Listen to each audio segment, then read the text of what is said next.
Yo diría que son unas tristes coincidencias.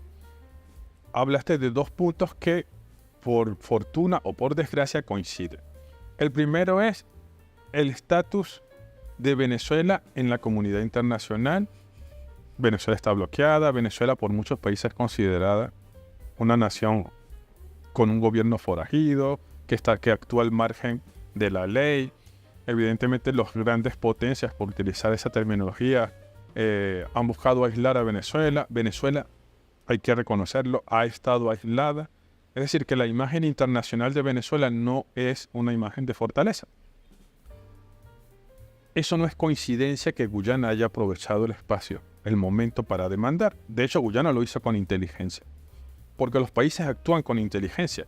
Guyana vio que era el momento para atacar a Venezuela, atacar desde la perspectiva diplomática, no desde la perspectiva, desde la, digamos, la acepción de la palabra de atacar.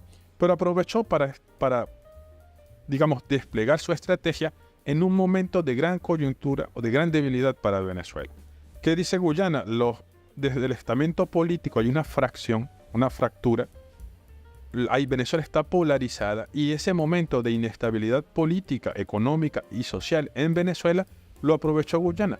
Si tú observas, digamos, el histórico de los conflictos territoriales, no solo en Venezuela, sino a nivel mundial, te vas a dar cuenta que las reclamaciones territoriales siempre se producen cuando en alguna de las partes hay una debilidad, porque la otra se aprovecha de esa debilidad para actuar. Entonces, el caso de la demanda de Guyana no es un caso que llegó de la nada, que es súbito, sino responde a una estrategia, porque Guyana tiene una estrategia que inició desde los años 60. No es una estrategia que se congela, que avanza, que se congela, no. Y no es una estrategia que cambia.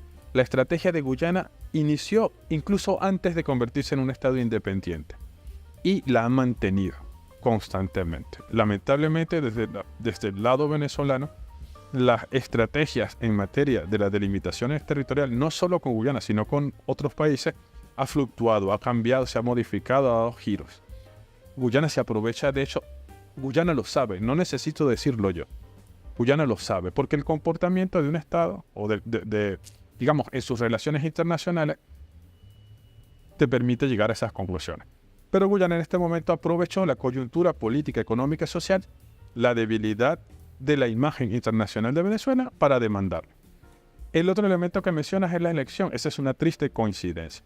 ¿Y por qué digo una triste coincidencia? Porque la Corte no se alineó para determinar cuándo hay elecciones en Venezuela o no.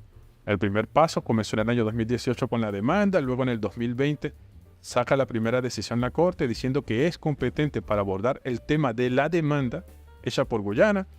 En el año 2022 Guyana entregó la memoria, es decir, todos sus alegatos por escrito, defendiendo la razón de ser de su demanda y defendiendo, evidentemente, para ellos que el laudo es válido.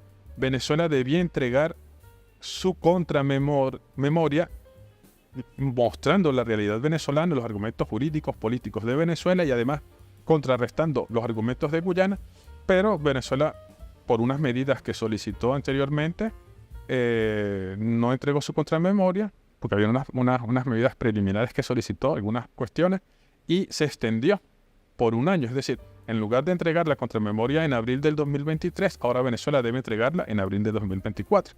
El comportamiento de la Corte me permite a mí concluir que en abril de 2024 Venezuela entrega la contramemoria, luego vienen audiencias orales ya sí para abordar el fondo de la demanda guyanesa. Es posible que esas tengan lugar a finales del 2024, casualmente va a coincidir o posiblemente va a coincidir con las elecciones. Y la decisión de la Corte, ya una decisión definitiva que es inapelable, porque las decisiones de la Corte Internacional de Justicia son definitivas e inapelables, posiblemente se produzca en el año 2025, entre mediados o finales del 2025. Digamos, principios del 2026 para estar seguro.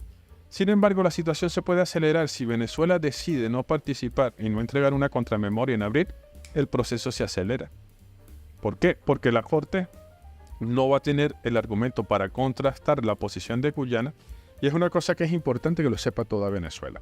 Los jueces en una corte internacional actúan de la misma forma que los jueces en una corte nacional, es una réplica.